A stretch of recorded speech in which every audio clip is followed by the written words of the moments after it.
Père, nous te rendons grâce et nous te bénissons pour ces précieux trésors que tu mets à notre disposition pour nous édifier, pour nous former, nous forger à l'image de Christ.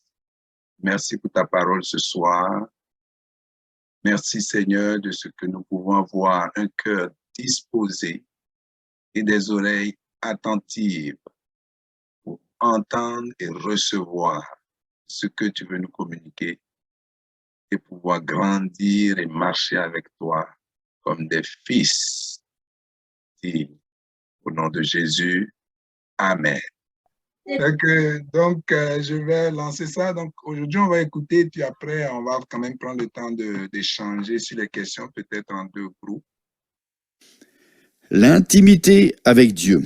Psaume 23, 1 à 6. L'Éternel est mon berger. Je ne... Donc, vous entendez? Oui. Est-ce que vous entendiez bien? OK, donc je continue. manquerai de rien. Il me fait reposer dans de verts pâturages. Il me dirige vers des eaux paisibles. Il restaure mon âme. Il me conduit dans les sentiers de la justice à cause de son nom. Quand je marche dans la vallée de l'ombre de la mort, je ne crains aucun mal, car tu es avec moi. Ta houlette et ton bâton me rassurent. Tu dresses devant moi une table, en face de mes adversaires. Tu oins d'huile ma tête et ma coupe déborde.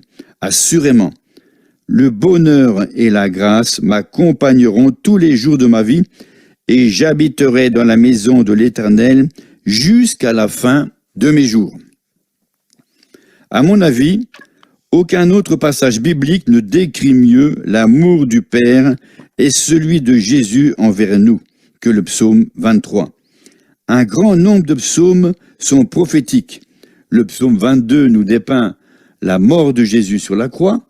Le 23 nous parle du bon berger et le 24 nous montre Jésus régnant ici-bas en tant que roi des rois et seigneur des seigneurs.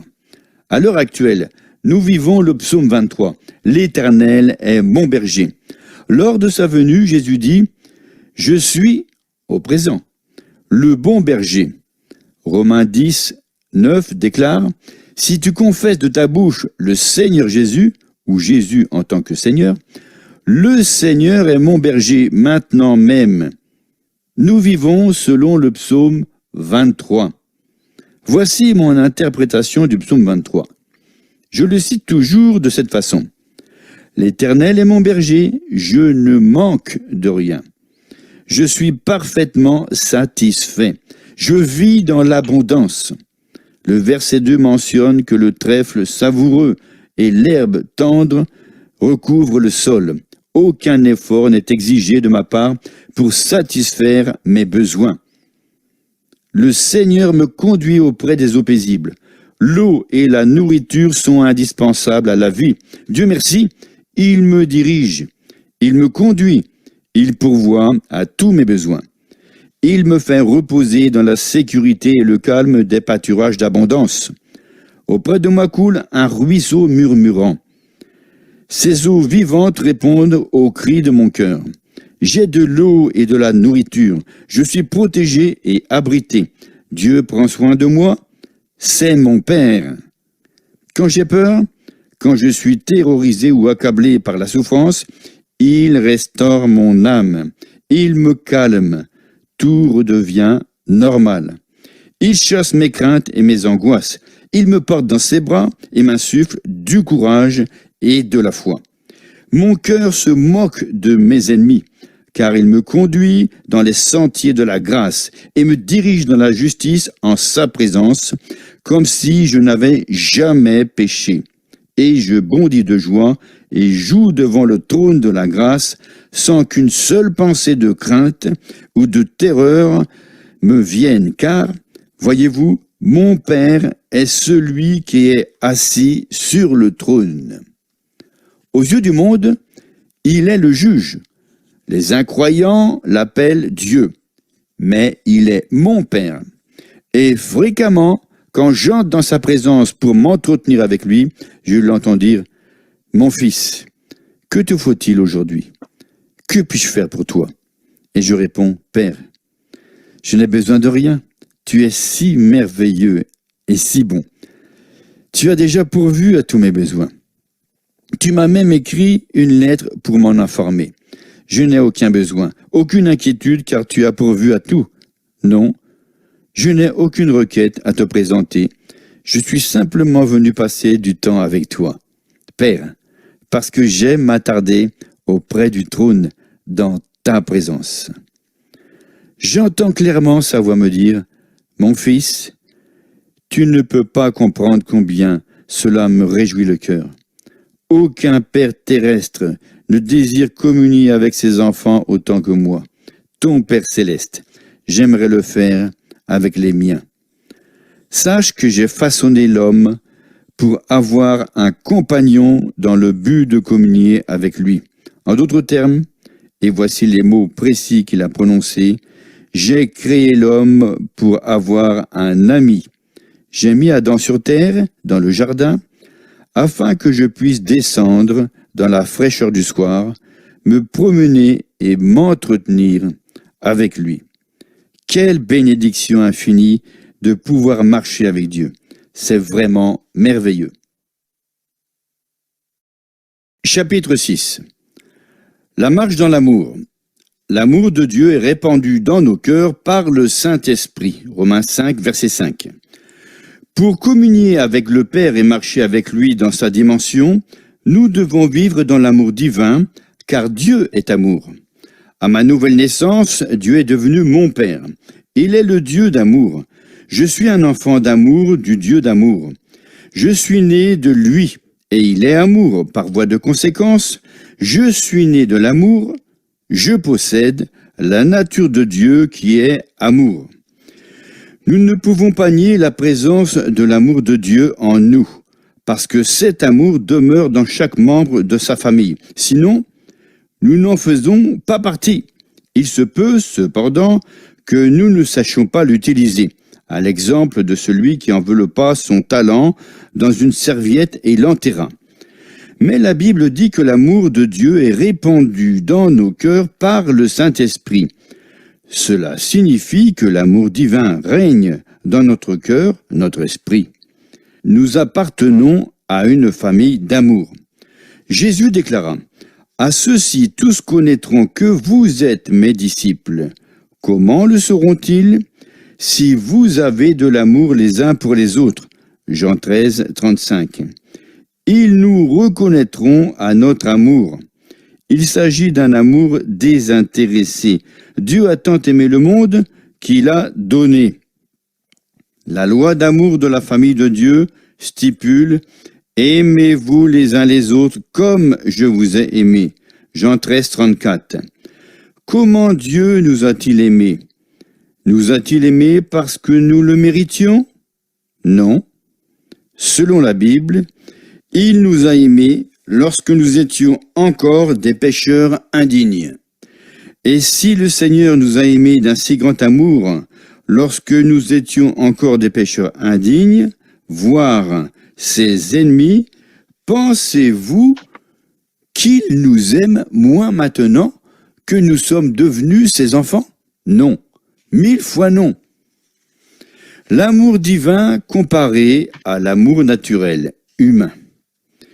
Il s'agit de l'amour de Dieu, non pas de l'amour naturel, humain. Nous entendons beaucoup parler de ce dernier qui ne ressemble en rien à celui de Dieu. L'amour naturel, humain, est égoïste. J'ai entendu dire que l'amour maternel ressemble à celui de Dieu. Moi aussi, je le croyais à une époque, mais ce n'est pas vrai. L'amour maternel est naturel, humain, égoïste. C'est mon bébé. Une femme se dirigea vers moi en larmes pour me dire « J'aime mes enfants, je les aime et je désire que vous priez pour eux. » Je les ai bien élevés dans cette église et, à l'exception de ma fille, ils refusent tous de la fréquenter. Sa fille qui jouait du piano était la seule à venir à l'église. En effet, l'un de ses fils venait de s'enfuir de la maison. Elle poursuivit « Aucun membre de cette Église n'aime ses propres enfants autant que moi j'aime les miens. Je lui répondis, sœur, il doit y avoir une raison à cela. Je ne suis qu'un étranger, qu'un évangéliste de passage, mais j'ai observé cette malheureuse jeune fille assise au piano. Votre amour l'a étouffée, et je suis sûr que vos autres enfants se sont enfuis parce que vous les avez trop couvés. Vous vouliez les dominer totalement. Quand je regardais la pianiste, elle essayait de se dérober à mes regards. Elle était mal à l'aise. Sans doute, votre fille n'a jamais eu un petit ami, ni même une amie de son âge.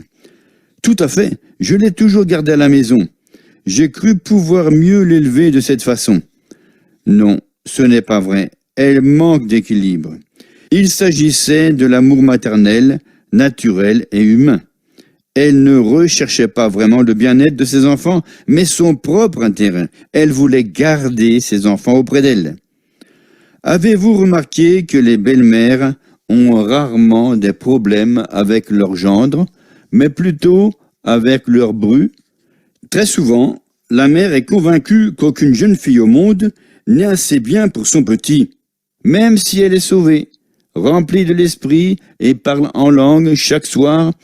Elle permet à l'amour naturel, humain, charnel, de la dominer au lieu de donner libre cours à l'amour divin qui est répandu dans son cœur. Elle est toujours en train d'attaquer et de critiquer sa belle-fille. La belle-mère et sa bru, qui ne cheminent pas dans l'amour, ont des problèmes. Et cela s'explique par le fait que, pendant de nombreuses années, la mère jouait un rôle prépondérant dans la vie de son fils. Elle veut continuer à le faire après le mariage, mais la bru désire s'en charger. Voilà le dilemme. L'amour de Dieu est certainement répandu dans notre cœur, mais il peut ressembler au talent que le serviteur a enseveli dans une serviette et enterré.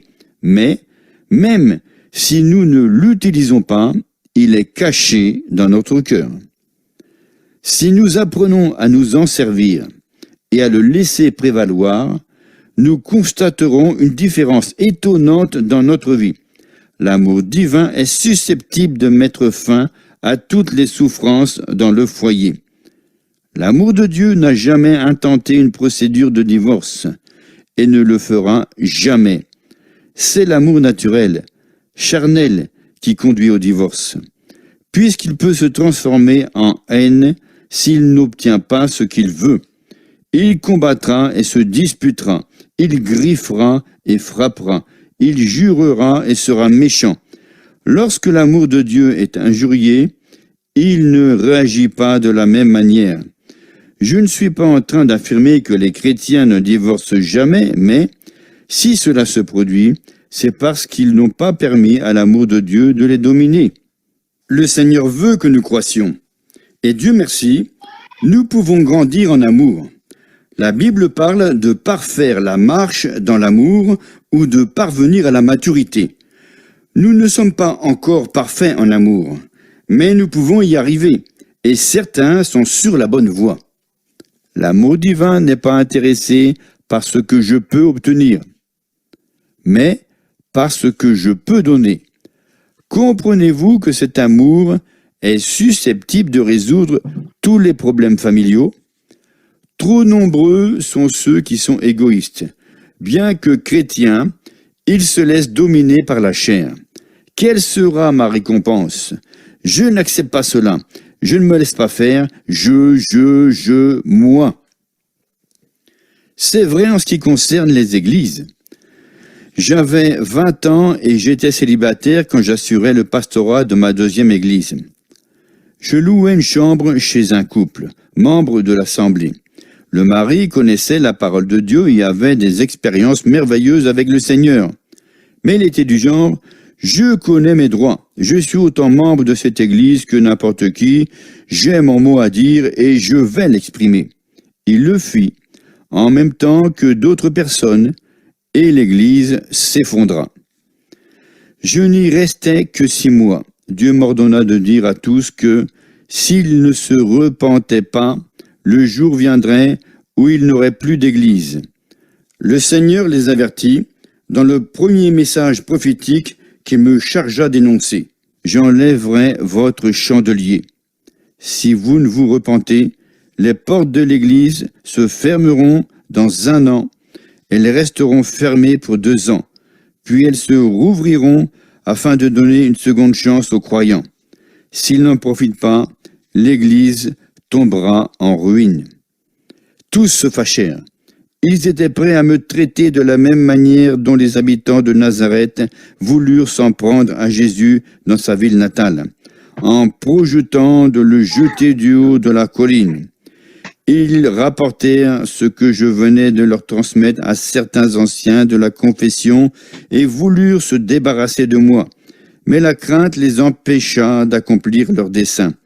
Pourtant, exactement comme le Seigneur l'avait annoncé, les portes de l'assemblée se fermèrent à la fin de l'année, et le cadenas y resta accroché pendant 2 ans. Puis, quelqu'un rouvrit les portes du bâtiment, et Dieu leur accorda un peu plus de temps. Mais ils ne marchèrent pas dans la lumière, et l'assemblée s'écroula. Tout se déroula selon l'avertissement du Seigneur. Je pourrais vous y conduire pour vous montrer le terrain sans aucune église aujourd'hui, qui appartient toujours à la même confession. Au fil des années, il y a eu assez de chrétiens pour entretenir une église, mais ils ne le purent pas parce qu'ils n'arrivèrent pas à s'entendre. Ils ne grandirent pas spirituellement parce qu'ils refusèrent de dépasser le stade de nourrisson en Christ. En tant qu'enfants de Dieu, nous possédons sa nature qui est amour. C'est pourquoi, spirituellement parlant, il nous est naturel d'aimer les autres. Toutefois, si nous permettons à l'homme extérieur et à notre âme de nous dominer, la nature d'amour qui règne dans notre cœur sera liée. Donnons libre cours à l'amour de Dieu qui réside en nous. Une définition de l'amour. Quels sont les traits qui caractérisent l'amour divin? Nous les trouverons dépeints en 1 Corinthiens 13. Il est regrettable que certaines versions de la Bible traduisent le mot grec agapé, amour divin, par charité. Ma traduction préférée de cette définition de l'amour se trouve dans la Bible amplifiée. Examinons-la en commençant par le verset 4. Celui qui aime supporte tout. Il est patient et aimable. Nombreux sont ceux qui supportent tout, mais ne restent pas toujours patients et aimables. Ils endurent tout simplement parce qu'il n'y a pas d'autre alternative.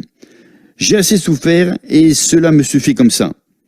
Celui qui aime est libre de toute envie et ne déborde jamais de jalousie. C'est l'amour humain, naturel, qui est jaloux. L'amour divin ne l'est jamais. Celui qui aime ne se vante point et n'est pas prétentieux. Il n'est ni hautain, ni arrogant et ne s'enfle pas d'orgueil. Il n'est ni impoli, ni grossier. L'amour divin en nous, ne cherche pas son propre intérêt et n'insiste pas sur ses droits, car il est désintéressé. Prenons le temps de permettre à cette vérité biblique de s'enraciner en nous, au lieu de dire « Je sais bien ce qui m'appartient, j'ai mon mot à dire et je vais l'exprimer.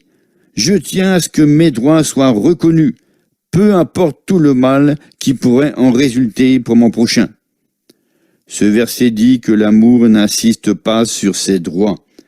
Pour réussir, nous devons mettre notre confiance en Dieu et dans son amour. C'est la voie par excellence et elle est la nôtre. Celui qui aime n'est pas susceptible, il ne s'irrite pas et ne garde pas rancune. Il ne prête aucune attention au mal qu'on lui fait. Voici le thermomètre de l'amour, sa jauge. Il est facile de découvrir si nous vivons dans l'amour ou non. Lorsque nous nous attardons sur les blessures qu'on nous a infligées, nous ne marchons plus dans l'amour. Par contre, si nous cheminons la main dans la main avec le Seigneur et restons remplis du Saint-Esprit, nous ne tenons pas compte du mal qu'on nous fait. Au fil des années, On m'a maltraité, tout comme vous, et des serviteurs de Dieu, aussi bien que des proches, m'ont dit, je n'aurais pas accepté cela. Je ne l'aurais pas supporté. Non, alors pas moi. Je reste muet et ne dis mot. Je souris et demeure content. Si on m'accusait d'avoir tué ma grand-mère, je ne prendrais même pas le temps de le nier. Je me contenterais de crier « Alléluia, gloire à Dieu, que son nom soit loué ». Continuons à marcher dans l'amour et nous finirons par remporter la victoire. Même des serviteurs de Dieu m'ont dit « Tu dois avoir une faiblesse de caractère. Tu ne te justifies jamais. » Non, c'est un signe de force. L'amour n'échoue jamais. Beaucoup ont échoué et sont morts prématurément parce que leur marche selon la chair les a empêchés de profiter des privilèges et droits qui appartiennent aux enfants de Dieu. Ils n'ont pas cessé de s'irriter et de se battre, et cela a eu des conséquences dans leur corps. Celui qui aime ne tient pas compte du mal qu'on lui fait.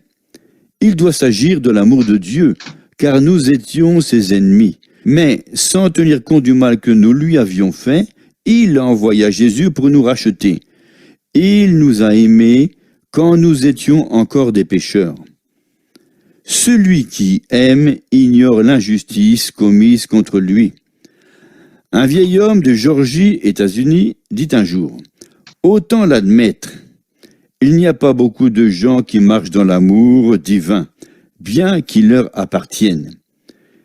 Ils se laissent conduire par l'amour charnel et ne manquent pas de prêter attention au mal qu'on leur fait. Ils s'irritent. Un homme et son épouse, tous deux chrétiens, se mettent en colère et ne se parlent pas pendant une semaine à cause d'une quelconque injustice. Je sais que je suis en train de vous marcher sur les pieds, mais j'aimerais m'y attarder un instant.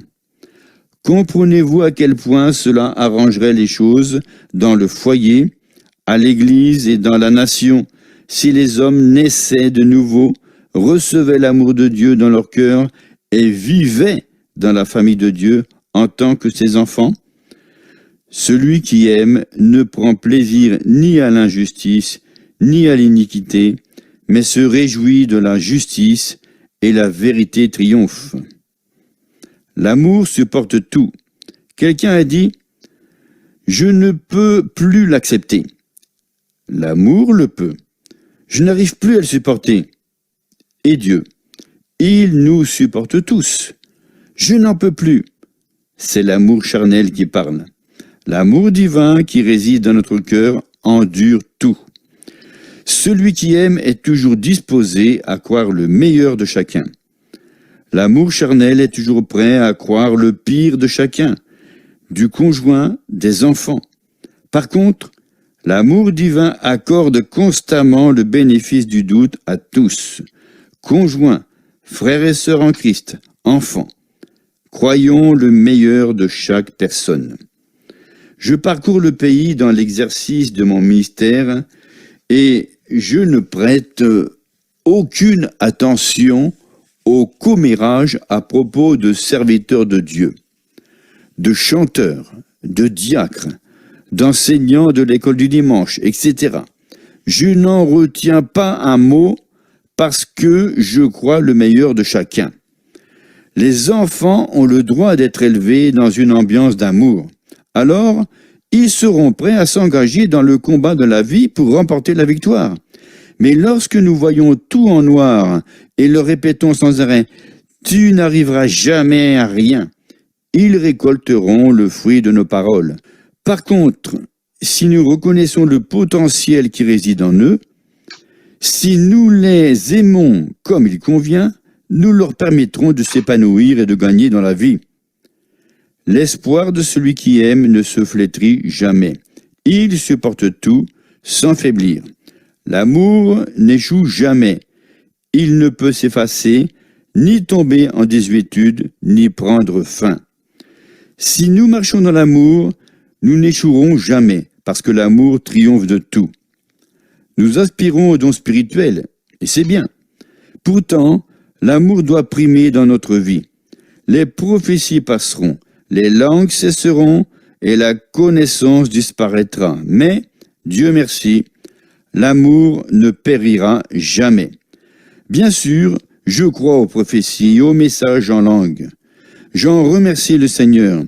Mais si nous exerçons les dons spirituels sans l'amour, ils deviennent semblables à de l'airain qui résonne ou à une cymbale qui retentit. Aspirons aux prophéties et aux messages en langue. Recherchons la foi et la connaissance, mais laissons primer l'amour, car nous sommes membres de la famille d'amour et nous avons une relation personnelle avec notre Père Céleste, qui est le Dieu d'amour. Nous devons non seulement avoir le désir d'augmenter notre connaissance, mais encore de croître dans l'amour jusqu'à ce que nous parvenions à la perfection. Je n'y suis pas encore arrivé. Et vous? Sachez que la Bible affirme que nous en sommes capables. Pas dans le monde à venir, mais ici-bas. Je crois que certains remporteront la victoire. Et je refuse d'abandonner simplement parce que je n'y suis pas encore parvenu. Je persévérerai. Je remercie le Seigneur de sa parole et de son amour. Chapitre 7. Amen. C'est la fin de ce que j'avais prévu qu'on écoute. Il y a quelqu'un qui voulait juste dire quelque chose. Donc, c'était bon. Belle discussion. Vous avez pu passer à travers toutes les questions bizarres. Hein?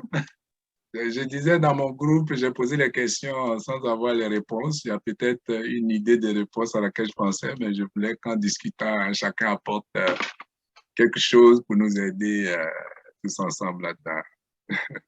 Fait que, bon, s'il n'y a pas d'autres éléments, il est 19h58.